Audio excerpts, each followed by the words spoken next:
he's never going to make it. He mentally doesn't have what it takes to be a professional athlete at the highest level. He doesn't have what it takes to achieve greatness. I feel the message was heard. The only thing I regret is that the baller responded. I'm 19 years old, you're like 45, bro. You could have been my father. We are following up for bad man. When you're a public figure, when you're a Premier League football player, when you're somebody who has a reputation and something to lose, you don't turn your head every time somebody barks at you. You don't turn your head every time somebody calls your name. You don't respond to everything. I'm in traffic, struggling to get home, and I'm looking on Instagram while I'm in traffic, right? And I see you at Dash Money. That mean you get to the strip club before me? You get to the strip club before I get to my yard. It's just a for no, bad man. My issue is with the lack of guidance, the lack of direction, to not even take accountability on behalf of the players for them to say, boy, me would go a club too. If I did go through a whisper go through the night then. Sorry, Shelly, but me that glad for got That's very insulting to every Jamaican, right? A lack of discipline, a lack of responsibility, a lack of respect. You would go to the strip club after letting down the nation. You see if them even in the strip club a ball. And we get a picture of the man. Yeah, I see him crying when him cry upon the field. True. To outside the man and they want cry, sexy girl and dance up in front of them.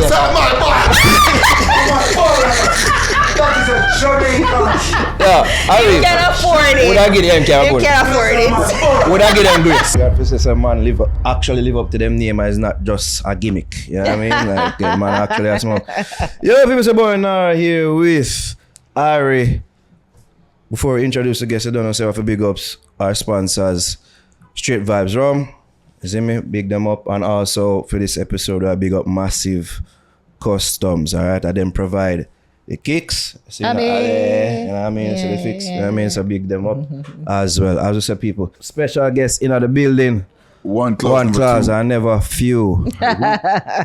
I.O. Bless up, bro. We're there. Are you like the deputy prime minister or? No, I'm the opposition leader. You're the opposition. Oh yes. yeah, I forgot. Okay. Oh, you lost that shit. I I lost badly. Yeah, I forgot. Wow. What happened? Why didn't the people give you the mandate? Why? My opponent, Dr. Honorable Brogard Badsiki, ran a strong campaign. And he truly, his profile and his content and his character resonated with the people.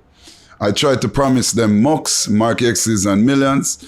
Seems I weren't ambitious enough, maybe the next cycle.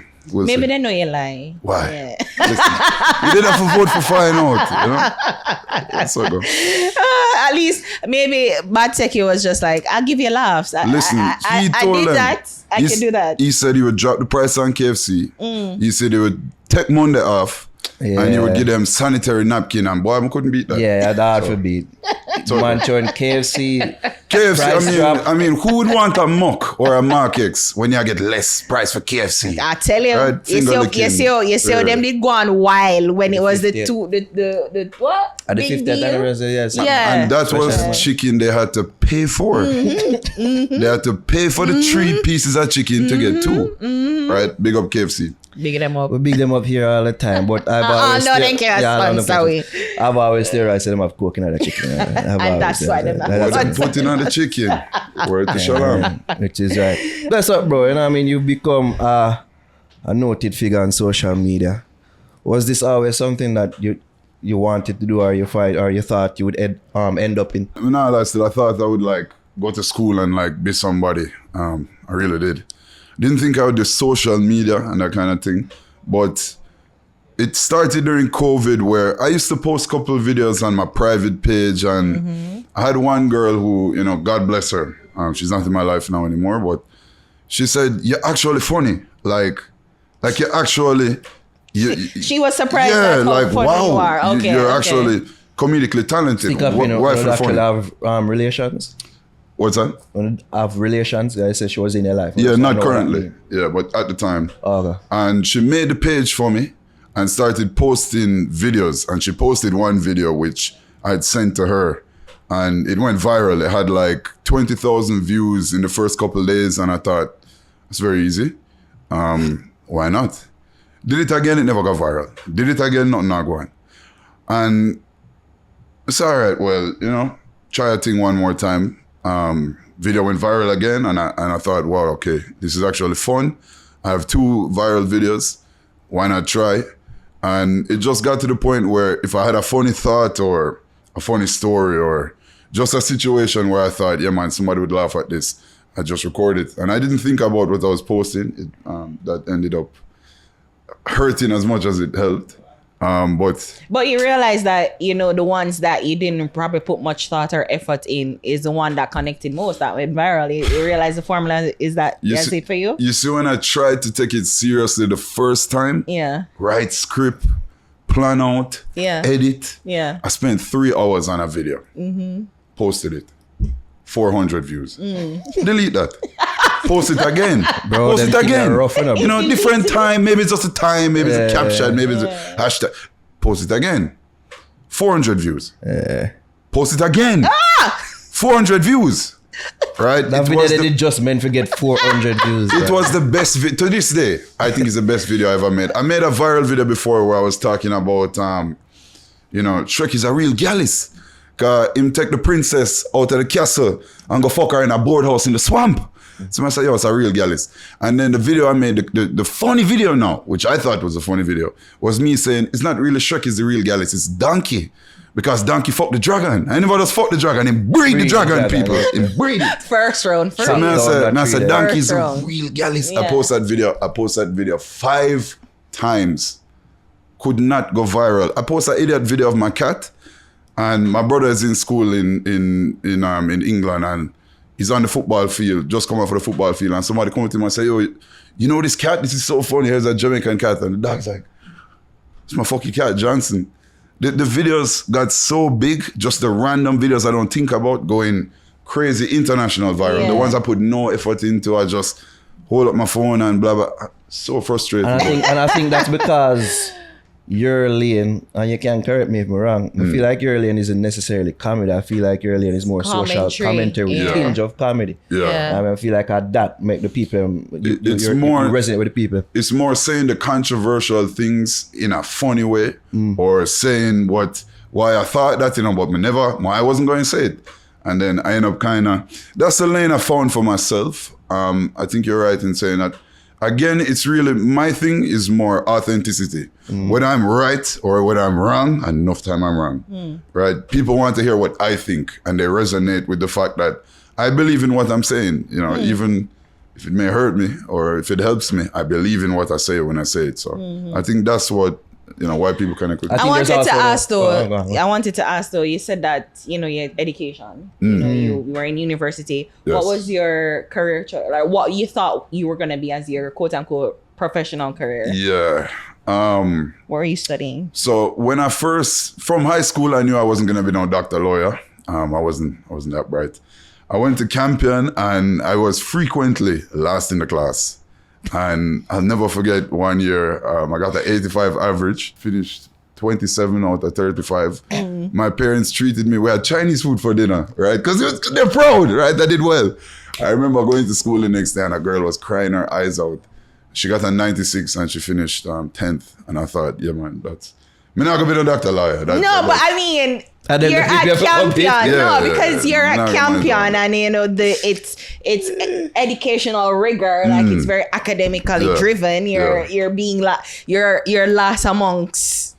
Yeah, I wasn't done some of the smart kids, which is good. Because I'm still, you know, technically, in a way, smart. But so when I went to university now, I was doing management and I kind of, you know, got in a little. I went to UWI. I had a little, you know, predicament in high school. Ended up at UWI at 16. Was doing management, and you know how it is. Journalism, predicament. What that mean? You get expelled from school? Well, I was asked to leave. Why? I wasn't expelled. Well, you know. No, but for you to end up to go to UWI at that time, you must have. Yeah. I wasn't dunce. I wasn't fully dunce. You know, we just make some mistakes, and you know, I'm a former Cruff. You know, I had Cruff-like tendencies. You know, we did Cruff things at the time. I wasn't very ambitious, right? And I make a few mistakes, blah blah blah. Ended up at UWI. You know, continued making my mistakes. Cause you know how it is as a young person. You see so many people achieving things and doing things and getting places outside of the traditional fields. It seems cool to go to school and be a lawyer or a dentist and you'll get the car and the house when you're in your 50s. But you see the artist, you see the baller, you see the hustler, you know, they're in the fast car now. And I didn't pay attention to school, I didn't care. I even had, you know, some classes where we may have had other people do stuff. You know, I was not the model student. Would you want to get kicked out for plagiarism? I never got kicked out of UWI. Oh. No. I mean, I said Campion. No, I never got kicked out of Campion either. I went to boarding school. I went to Campion and then I went to AISK and then I went to boarding school. Okay. And I was doing a 2-year program in 1 year. I had finished that. And I was doing a second where we were doing IB after I did the 2-year program in 1 year. And you know it is, as a cruff, me, the bun weed and thing and, you know, failed the drug test. I was on an elite sports program. I used to, why Jamaicans are going to kill me. I used to swim. Why for that? In advance. What is wrong with that? Yeah, bad man no swim. Oh my God. So why for that in advance? Yeah. I got news for you. Was on the elite sports program and we got drug tested. Oh. And you know, me as a Jamaican, I burn my weed, right? I'm Ganja Clauze. So when I go to Jamaica, burn my weed, don't really business. Because I assume to myself what happens in Jamaica, not really relevant to what happens at school, right? Yeah, I'm in Jamaica. Yeah, well, fail the drug test. Wow, your logic. Fail the drug test, was politely asked to, you know what I mean? Yeah. Fuck off. Fucked off. Got a chance to get into UWI with the same athletics thing and, you know, take a pass a exam, them say, all right, him can do 2 + 2, can come in. And then just crossed out my time at UWI. Wow. Now, what I was going to ask before is, would you say that your brought up afforded you the opportunity to cross out?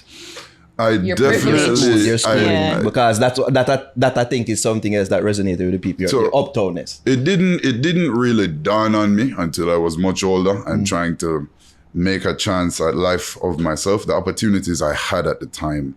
And the mindset and mentality I had, which was 100% a result of my privilege. When I was really young, I never really thought about a job or anything like that. I wanted to do what my grandpa did, and he counted money.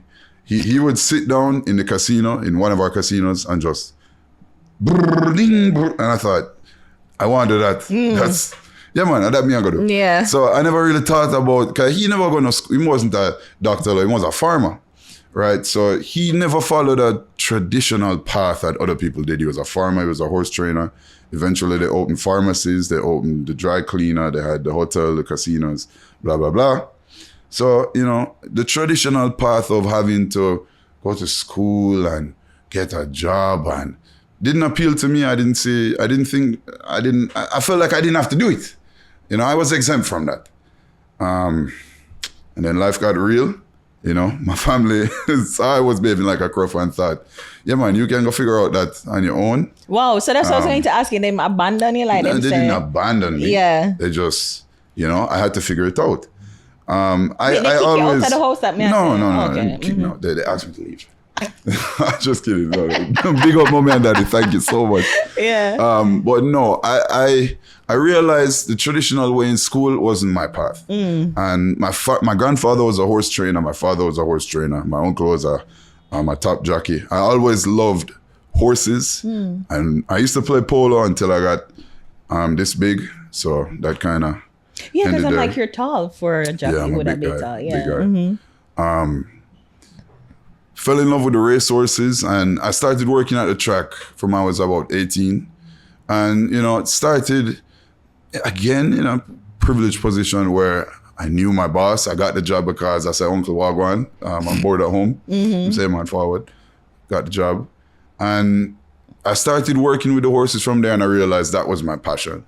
I went to school again, left UWI, went to school again in England, Royal Agricultural University, to study equine and bloodstock performance. And I really went to that school for networking because the type of business isn't something you really learn in a classroom. You have to do it. So I was just going to meet rich people so I could get people who would buy horses from me and that kind of vibe. Then COVID happened. And they said, yeah, you can come back to school, but online because of COVID. And I thought, well, I'm not going to network online. Yeah, that defeats the whole purpose. Fuck that. Went abroad and worked for another uncle, same way where I said Uncle Wagwan, blah, blah, blah. But this was a lot different. I was living on my own in foreign, not having the support of my family or my parents. I was working that job and hustling. And I was working, you know, the thing about the racetrack and racehorses is that it's not a car where you can lock in a garage and say, yo, Monday. It's an animal. You have to be there every day. And 90% of the job is observing the animal. So you have to spend a lot of time. I worked every single day, and I got to work at 3:30 in the morning, and I would leave work around 6 p.m. and take a break sometime from maybe 12 to 2. But then it was pretty much 3:30 to 6 every single day. And it taught me the appreciation of work, but it also taught me that this is not something that's going to work for me because the money is not out of money. And the time that you put in, and you know, it's not something you can just do because, yeah, it's a job where you either have no choice and this is what you're doing, or this is something you truly love and this is your passion. It was my passion. But I realized I just couldn't manage a lifestyle in America. In America, you can't rest. You can't slow down. You can't stop. I missed home. I missed my family. And I decided, you know what? I can just do this in Jamaica. Let me just save some money for once instead of dunsing out the little money I had. Saved some money, came back to Jamaica, and I bought my first racehorse. So I decided to train for my own. That horse, God bless her, Adwa, thank you very much, ended up winning my first race. Fortunate enough to buy another horse, won another race then.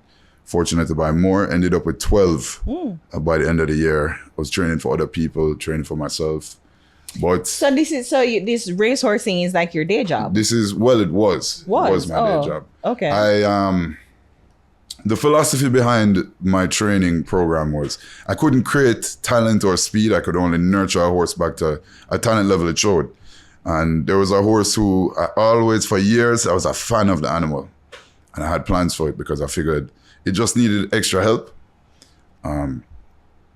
Convinced the owner to buy it, spent a lot of money on surgery, spent a lot of time recuperating it, training it back to a point where it had shown its level. And then one day, the week before the race, last workout, it just looked a little weird coming off the track. And he looked brilliant on the track in the exercise, just looked a little, was shaking behind when he was walking off. And I'm looking in the binoculars like, what the fuck is going on? Don't tell me he died. Called the vets, I called my dad. I said, yo, come meet me at the stable. My father can't make it. None of the vets were available at the time. I called my other boss, well, my former boss, Anthony Babanino, big up yourself, boss. Called him, I'm like, yo, I don't know what to do, what's going on? Him said, well, just go over there as quickly as possible because it don't look good. I asked the jockey what's going on. Him said, boss, him feel great. He's just a little tired. By the time I got to the stable, he was really not doing well. Ended up having a heart attack in my arms, bled out and died. Oh no. And this was my favorite horse. For people who used to watch my videos from back then, I know him as Apache. And he was in all my videos. He'd follow me like a dog.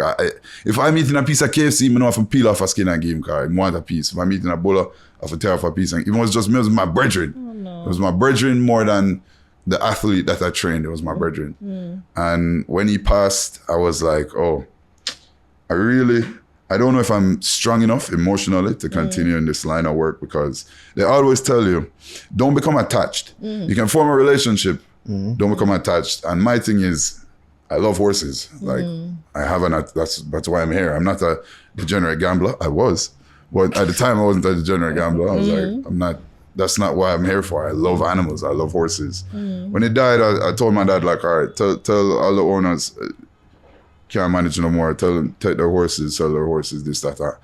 I'm out. And thankfully, that's when my social media career, if it were, started taking off. And it was January. It was December. The horse passed in November 2023. And I took December off just to try and get my mind right. And on January 1st, I promised myself, I said, I'm going to give myself the year of 2024 to earn money off of TikTok, off of social media. I'm going to give myself 1 year to take it as seriously as possible, post a video every day, deal with it like a business rather than a hobby, and turn this into something. And then if not, I'm going to run away. Where they run away to? Boy, somewhere. The shit pan girl chest. Yeah. And you fit right in. But it ended up working out. Yeah. I was very fortunate again, because the thing about social media is a lot of people get a buzz. A lot of people, get even a name, and they get consistent viral moments, but it's really hard to become a character where people are checking for what you say and anticipating what you say. And when you say something, screen recording it, spreading it, it's very, you have to be lucky. I mean, a lot of people, they don't have the financial means to focus on content creation. To try, right. And to take that risk, because it's a serious risk. I mean, I had money saved up personally. I had my family. I could have cried, mommy, I could have cried to my family. Yeah. But I took that risk. And I find the only thing that's holding back the majority of Jamaican content creators is they don't have the economic stability to take that risk, because we're not properly compensated for the value that we create. Yeah, you mentioned that your parents have invested a lot in you financially, but with the education. Yes. And you've chosen to pursue a career in TikTok. Yes. Do you even feel slightly that you live up to them expectation? Every day, for years, even when I was doing it just non-professionally, as it were, I would think to myself, what are you really doing? Are you not embarrassed? Like, you're cuss on your phone, you're talking shit to your phone. But I remember getting texts from people and comments from people that saying, like, you genuinely made me feel better. I look forward to seeing your videos. Nice. Thank you for, and it resonated with me that even if I'm not following a traditional path, I'm creating value in other people's lives. Other people enjoy this. They look forward to hearing me speak. They look forward to hearing what I have to say. And the fact that I'm providing even one person enjoyment, and I can change their perspective or, just add value to their life, it felt like what I was doing was valuable to me. And to be fair to my parents, they've always been supportive of me. Even with the TikTok, I mean, they're probably a bit too supportive, to be fair.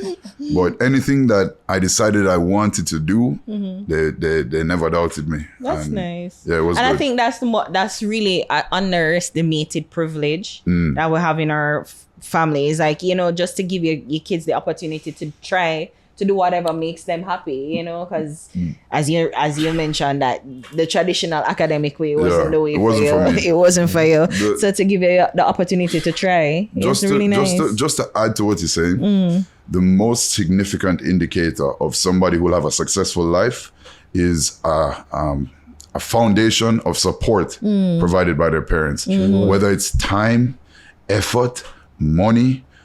Just support. not being abused. Yeah. Even how you're nurtured, right? Yeah. Just the emotional support you have. One of the main issues we have in Jamaica, which really holds back a lot of children, is that we're abused. Children in Jamaica are abused.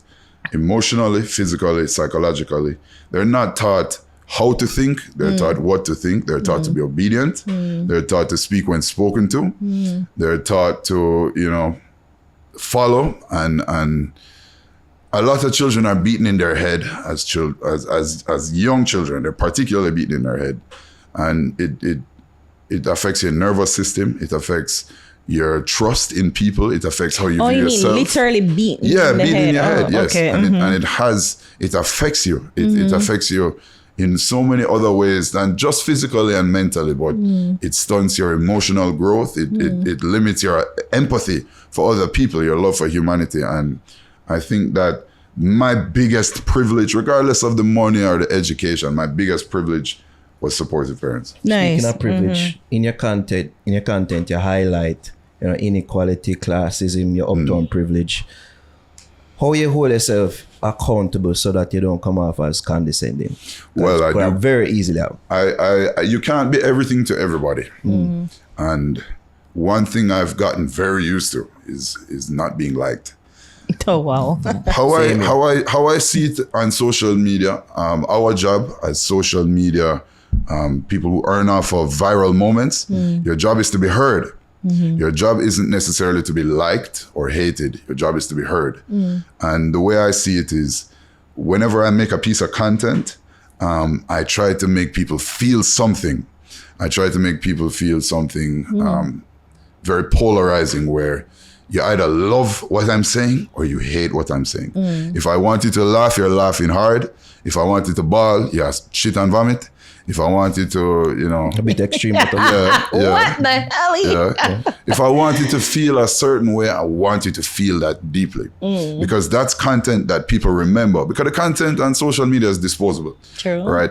You So hear many. it. I think it's just so many. You hear it, and no, but even the nature of comedy, you can only hear a joke so many times until it's not funny. True. Right? Music you can listen to again because you can resonate with where you were when you first heard it. You can resonate with the feelings it makes you feel. You can resonate with the theme of the song. And but comedy, you know, a lot of the things about jokes, surprise is one of the biggest elements, and the lack of expectation, expecting one thing and getting another. If you already know how the joke ends, if you know the punchline, it's not as funny. True. So, and especially as it relates to social commentary, you're not really going to go back and watch my thoughts on a moment that happened last year. You're going to watch the video in the moment. In the moment, yeah. So, Not necessarily like even our content where like we talk about a myriad of things, whether that be things that happen in the moment or even things that happen, you know, years in an artist's career, things that happen. You can go back and watch back and even reference and say, oh yeah, he did say that in that interview. Like, as you say, it's things are more in the moment that you'd more speak towards.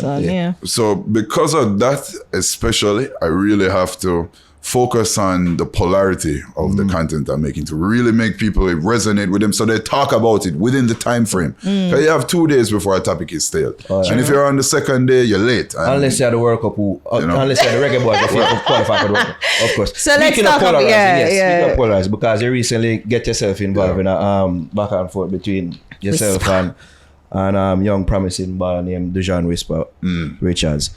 Do you feel that? Well, you recently forward and said like you was kind of an apology, and you said that the intention was to motivate and inspire. Do you feel the message was misunderstood, or it was just how you deliver it? Well, that was lost in translation. I feel the message was heard. The only thing I regret is that the baller responded.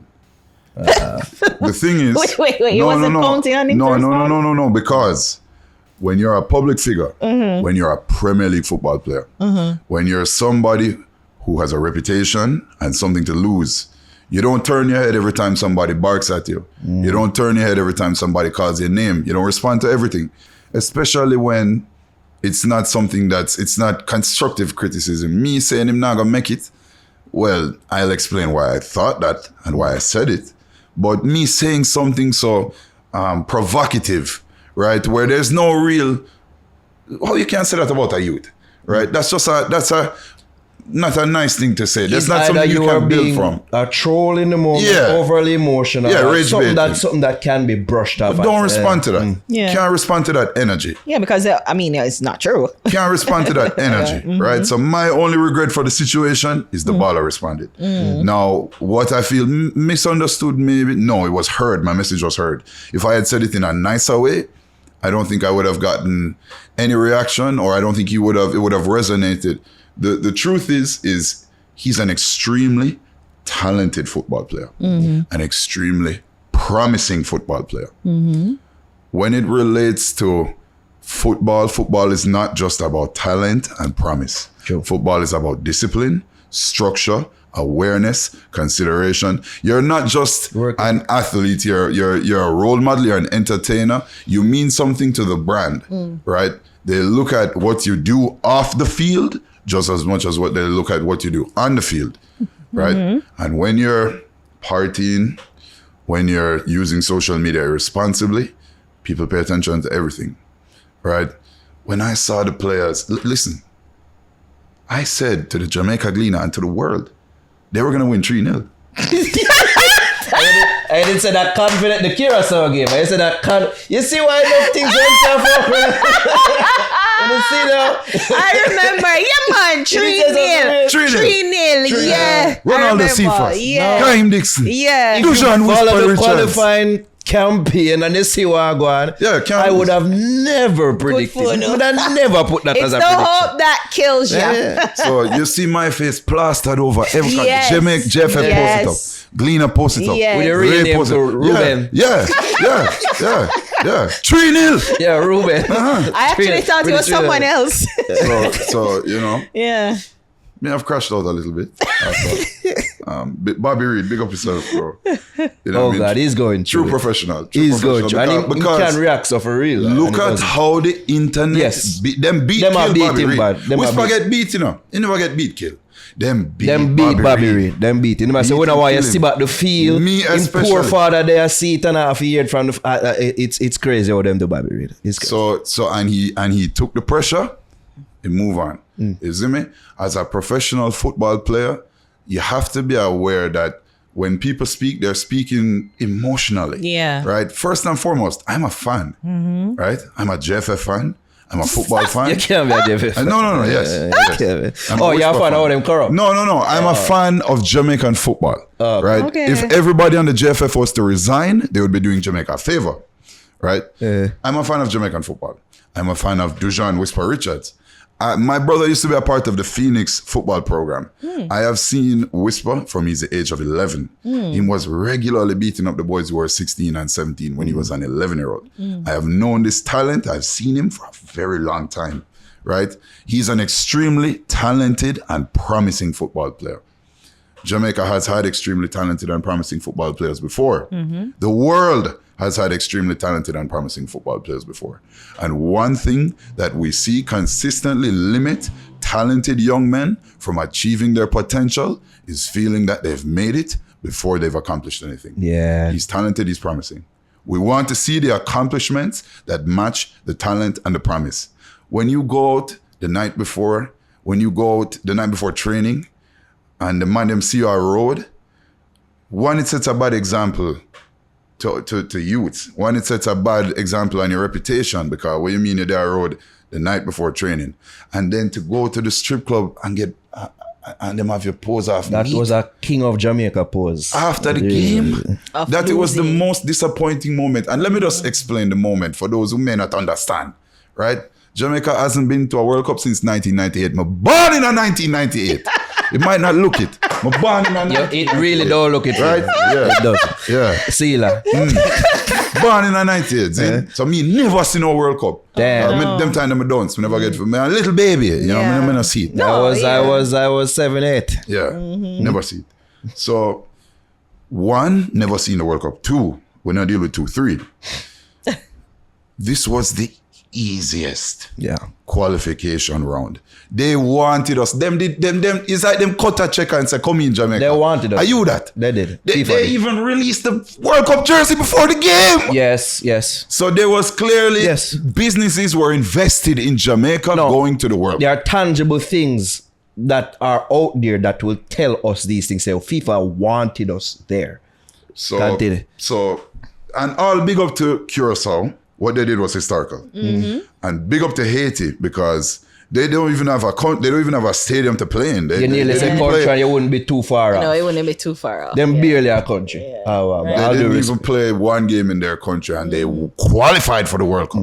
So we're bigging up Haiti, we're bigging up Curacao. For the reggae boys not to automatically qualify for that World Cup. A World Cup that Jamaicans can actually go to. You can go to Mexico without a visa. Yeah. I'm not sure if you knew that. Can't go to Mexico without a visa. And enough of it already there are America and Canada. Yep. Right? Diaspora. So this is a World Cup we could have attended. Me not say most of the youth them can afford to do, but if you hustle, if you save, you have a goal to work towards, you know, so the man them are going to World Cup. Right? This is something you can work towards. This is now we have to play New Caledonia, who I'm not sure we can beat. And we have to play the Congo. The Congo, who has several Premier League football players. Yeah. Right? Starting Premier League football players. Yeah. It's an established country. They just beat Nigeria. They just beat Ghana. Established African powers. Let me. So I'm not saying No, it's impossible. it really is. Harry, actually, you know, it really is depressing when they think I'm not about saying it. it's It really impossible. Is. It really is. Murder. Because we're stronger together, right? And you can purchase it at Sun Island. All of the revenue That's from for purchasing Melissa. this That's for Melissa. goes for the Melissa relief. So purchase a stronger Nobody together. come rope a dope reggae boys in this blood. No, because we have to find the goodness in the bad. We have to find some good in the bad. We're focusing on Melissa. Yeah, stronger Me together. nearly hear Indians or the angel of guys. A while ago, I swear. Oh my crazy. God. So is that, do you take back what you say about this one? Or No. Because what I was targeting is the behavior that is displayed and the mindset that we see and the approach they're taking to the game. Usain Bolt said it best. Yeah. They look as if they don't care. Yeah. They're behaving as if they don't care. Usain Bolt, who is known for attend a party. Usain Bolt in the road like stoplight. Everywhere you go, you see him. Maybe it was just depressing for them. They just no, but hold on. No. I want to talk about Usain Bolt. Yeah. Because it's to the point where people not even asking for pictures anymore because they know they must see him next time. He achieved. Yeah. He executed. He knew when a time for party and when a time for execution. Yes. You understand? His Difference. mentality, he knew how to have fun, but he executed. Yeah. He got the most out of his talent, out of hard work. That man has scoliosis. I used to go to the gym when I was at UWI and he would be at the gym at the same time. Every time he did a workout, he had to go on the massage bed and align his back. Wow. He's the way he's built. He's not built He's to be a sprinter. as a sprinter. Yeah. And he didn't start as a sprinter. No. Right? He took coaching, he took direction, and he believed in himself and he was disciplined. He partied, but he worked hard. And he achieved and he executed. Right? They're not executing. You cannot lose 0-0 to Curacao. A country which have less people than Portmore. And then $100 bill. Don't do that. Yo, dog. When you say a while ago, I did even a mistake. And the first time I see a team lose 0-0. No, they lost 0-0. We feel like we lose 0-0. They lost 0-0. They lost. Right? So I see it. don't fling the fling $1,000 bill. Don't fling $100 bill. That's even more disrespectful Cha. to the people and daughter. Don't. And the ladies at Taboo is you have a problem with too. What a rat. Let's get to Oh, you really them. dance with them, man. They shouldn't entertain them. Yeah, they should for real. entertain. They should entertain them. Only No. Blake alone should I get a wine up for free. And I want to say something. Andre Blake, you are a captain. Yeah. You're the only player who took accountability and responsibility for the team's performance. And you performed. Yeah. It was your birthday recently. You know, it would have been a perfect birthday gift. You would have gotten to play in front of your MLS crowd. You're the MLS's most decorated goalkeeper. Yeah, me see one save him do the other day. One Unbelievable. piece of save in the And serving Andre one. Blake is the pride of Jamaican football. Brother, all I go. They let him down. All I go. Me support Manchester United. I'm used to apology or 11 after a game, like pre-written apologies on social media after disappointing games. You see what Blake do? All of them should have do that. All of them. In lockstep. Say, yo, yeah man, apology on social media, video, something like that. That's what we should have gotten as a name. They didn't even clap us at the stadium. I was waiting for them to come out because I didn't want to sail a back. That's true. But they I never told they come should out have and clap us. They couldn't do that because No, they should have. But they should have come out and clap We us. give them the energy. We played our part as fans. Hey, We you did that. Mexican we have gone around 2 times, brother. I can't tell where last me see Mexican we have a stadium. No, I can't tell where last people are jump the bomber wall for coming. Every crevice, every corner upon the wall filled with people. Yeah. Man, I get beaten for watching reggae boys lose 0-0. Man, take beaten with baton and belt from police for watching reggae boys lose 0-0. Brother, you see me the point? Yo, you see when we thought we got the penalty, which was a clean tackle, by the way. Yes, it was. When we thought we got the we penalty, celebrated like a goal. yeah. me jump, my prance, me run up and down. I couldn't even record anything. Yeah. Right? Cause just the Everybody's like, passion in the "It's no." stadium. Yeah. It was electric. Right? At some time the stadium was quiet, right? But Yeah, because we're disappointed. we were there. We did our part. We did our Right? part. You not even come clap with bad man. And then I'm in traffic, struggling to get What? home. And I'm looking on Instagram while I'm in traffic. Right? And I see you at Dash Money. That mean you get to the strip club before me? You get to the strip club before I get to my yard? It's just a quick for No, real. bad man. Really quick. No. And by the next day, we saw the pictures there. And Oh we know my Craig did there. God. Bless Craig. So if said no photographer, no they a taboo. Like it could have fooled me. Those were professional. No, they were professionally It looked like in pose feed too. Taken, yeah. Like him say, you there watch this. Listen, Yeah. remember social media my work, you know. So I saw when it went up and I saw when it came down. They're not slick. They're not slick. right? It was foolish. It was a schoolboy error, right? But that even showed the unprofessionalism and the lack of guidance. Because even if you know, say you go a club, you know, make somebody deal with the camera people. Let me know, say, yeah, watch out. I'm a reputation. Yeah. So don't be photographed. So that's what I really want to do, it's not Clauze against Whisper, because Clauze is a fan of Whisper, right? First and foremost, right? I'm a baller, right? If me I go big you up, me I go beat you same way, because the same big up and big you up and you embarrass me, I have to beat you, right? I'm a baller. My issue is with the lack of guidance, the lack of direction. To not even take accountability on behalf of the players, for them to say, boy, you know, me would go a club too. That's very insulting to every Jamaican, right? A lack of discipline, a lack of responsibility, a lack of respect. You would go to the strip club after letting down the nation. You maybe don't them even... did a plan for win and like people did already did it. So might as well. The fact of the matter is they didn't win, so plan should have changed expeditiously. So we cancelling the booking but all right, here one now. You see if them even in the strip club a ball, and we get a picture of the man. Yeah, and him crying upon the field. So to outside the man, and they want sexy girl dance up in front of them. That is a Jamaican. Yeah, you can afford it. Would I get them? You can afford it. Would I get them grace? If we did see a picture like a sexy girl dance and the man does not in it, like some Jaja, look how the ball is sad in a taboo star. Fix up my What's with a little smirk on your face? No. While you fix the talker for, right? Devil's advocate. I have a readjuster there. Devil's advocate. I know you say like you shouldn't have responded, but yet still you are who you are. Yes. You have a platform, you have a voice, you cultivated a following. It probably are easier for them think they reach him than for random troll who have 0 followers and follow 2,000 people on Instagram or TikTok, right? Now, do you pre that answer, Judge, I kind of justify him responding in a sense, or it's still not justify him respond to you who people look up to and see as a voice? You support Manchester United. You follow the Premier League.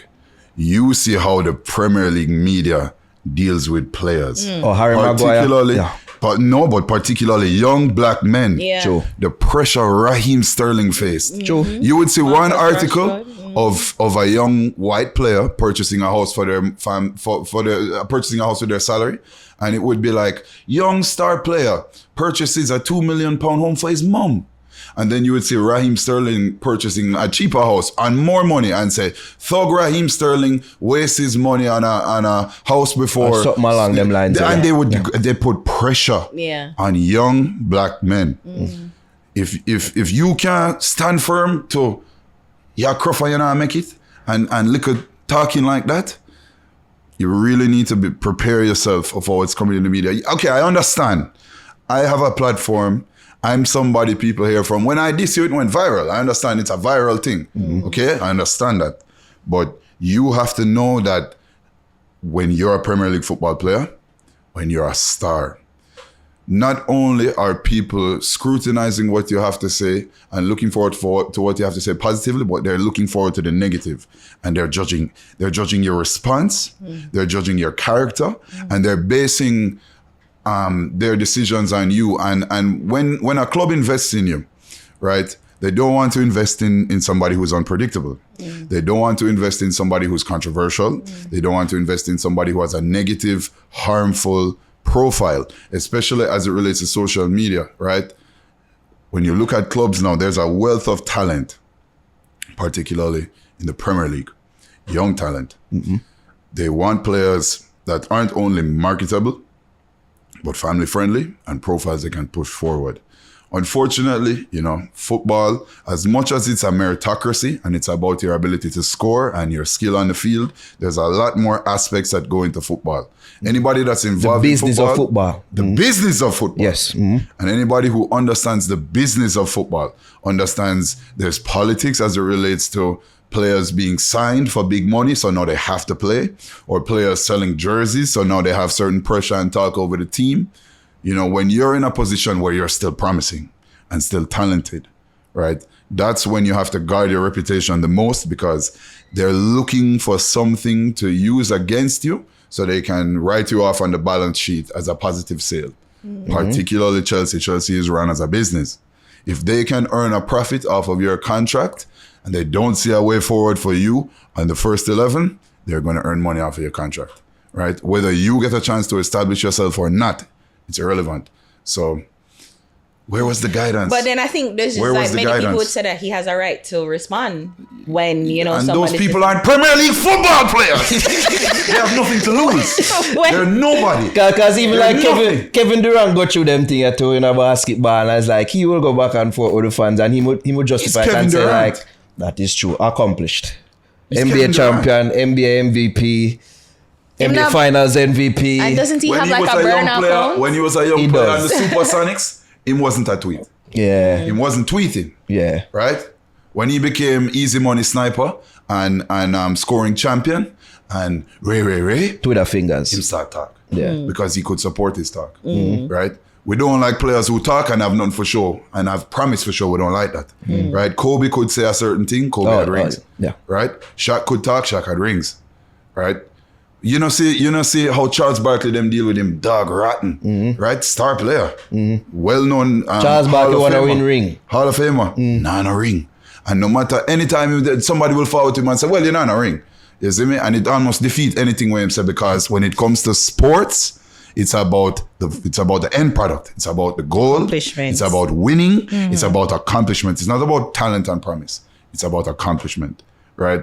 So you can't put yourself in positions where you can lose. And getting in a back and forth with somebody in social media 9 times out of 10 is a losing situation for both parties, right? It's a lose-lose. It's a Pyrrhic victory if you win, right? A Pyrrhic victory is a victory where you lose a significant amount, you barely got the win, right? It's Pyrrhic, right? So you need to be you need to be guided, especially, right? And that's why I want to put the pressure on those who should be looking out for him. Because it seems like that's what you really does he not have a management team for his social media in the first place? You cannot have a reputation and have a name and have things to lose, and the talent is managing his thing. Like, yo, people are gonna say, you know, easy enough after you drop you, then you're gonna say you should even respond to me. But then I'm like, it works for you. But he's whisper. So all he have to do is say, man, them upon me there with a bag of talk. And goals talk for me. Some of the things you said were harsh, of course, as you say, and acknowledge, it was based off of emotion, of course. Yeah. But all the people that did a give backlash, I feel are hypocrites, because we say what's about the ball of them in our private spaces and all them things. We say what's, as you say, Bobby Reed, prime example. God bless you, Bobby. We say what's about the ball of them in our private spaces and everything. So none of the people who we say a cuss them do worse. But them not cuss you saying both. But the thing is, cannot. Both went about it respectfully. Me did this to man brawling. So, you know, I do apologize for that. I do apologize for that. You know when the cuss both? When both was a youngster and in go Olympics and joke out the heat. At them time they will cuss both when never accomplished nothing. Yeah, I guess both have all right now because he's a Jamaican superstar athlete. So yeah. Legend. Yeah. There we go. Well, where do we go from here? Yeah. In regards to, you think we can actually qualify for this World Cup? I think that anything is possible. Anything is possible. And, you know, if he starts Whisper this time, maybe, you know, we can see. Well, if he, remember said he gone on design. So. True. If Mr. Speed starts Whisper, you know. Well, my thing is that they have until March, right? They can train, they can develop, they can find some cohesion, because when you really look at the reggae boys, they lack chemistry and they lack cohesion. But in my opinion, that's not because of the foreign players, which I have a problem with. But that's not because of the foreign players. It's because of the Jamaican football culture and the Jamaican football system. The way we play football as Jamaicans. Change. Everybody is the star. It's the same way in Jamaica, where everybody is a star, but in football especially, we only focus on the end product. We don't focus on the build-up or how things happen or the system. We focus on the man, where the winner. Because in Jamaica, we don't really like football, you know, we like winning. We like winners, right? We don't really focus on people. We don't really love it like Brazil and we don't love it like no, because they don't watch Racetrack Premier League. They don't. They watch schoolboy football more than them watch Racetrack Premier League. Because of the hype. So it's not really that them love football, them love winners, right? And it's the same mentality that passes into football where every man try score, every man wants to be the star. If they play better football in certain scheme and certain ends than how you see the reggae boy. And it all forwards up from the lack of discipline, the lack of structure, the lack of coaching from young players. If you ask me what we should do, every person over the age of 10, yeah man, forget about football. Not your thing, but go do something else. Yeah, if you not start from no. bit. Yeah, you don't have a future. Yeah. When you're that age, what we should be focusing and instilling in the children is not the ability to juggle the football or chop a man or pile him or blast a kick, or it's to work in a team. Discipline, structure, focus, awareness, consideration, how to operate within a team, knowing that you're working towards an end goal. You're working in a system with defined goals and you have a plan. You work with your teammates for the system to get the end goal, rather than I scored, I'm the star baller, everything, yeah, I'm me. Me a national. Yeah, no. We have to break this mentality. And if we don't, we're going to continue to underperform. With that being said, one quick thing. What does this interaction teach about, like, even interacting with people who would probably come out and say negative things to you? Like, is it your natural inclination to respond or to get into social media tussles, if you will? I've gotten a lot of death threats from this last one. Turns out, if you hurt the feelings of a star baller, they'll threaten to kill you. Wow. I got a lot of death threats. This is the most negative attention I've ever gotten, the most negative feedback. I don't shy away from controversy because I want to be heard. And I stand firm on what I say, and I say what I mean and what I think, and I don't really care if people like it or not. I want people to hear me. So now that I kind of have some things to lose, I kind of have an audience, I have a reputation, people see me in a certain light. I've spoken at UE recently. Wow. Like a lecture? Not a lecture exactly, but for clubs, speaking to young people about men's mental health and things like that. And I've spoken at other high schools. I'm going to go and speak at another debate society thing. Like I'm seen in a different light now than just a controversial guy who, cuss bad words. Yeah, because even brands fuck with, and KFC we mentioned earlier. Yeah, so things are different now. On radio. And there's just other ways where I can go about expressing myself. I was wrong to express myself in the way that I did. I wasn't wrong for what I said. I'll say it again. But there's ways I can say it where there's critique and then there's slander. And there's a difference of an opinion versus disrespect. So me personally, I fucked up. And I recognize that there's other ways I can go about handling situations. But I focus on being heard. And guess what? I can always say sorry afterwards, right? You can't always ask for permission, right? Sometimes you have to just tell them sorry. So, forgiveness, true that. Yeah. Ganja Clauze, big up yourself. Never few high who? Which is right. Tell people them can follow up on the socials. No? One Clauze on Instagram, one Never Few on TikTok. And Ganja Clauze is my spare page when I get banned on TikTok, which I get banned frequently. And check me out on social media if you haven't heard me before. One Clauze, Never Few, hi who? I'm out. There we go. Fix that. We out. We gone, people.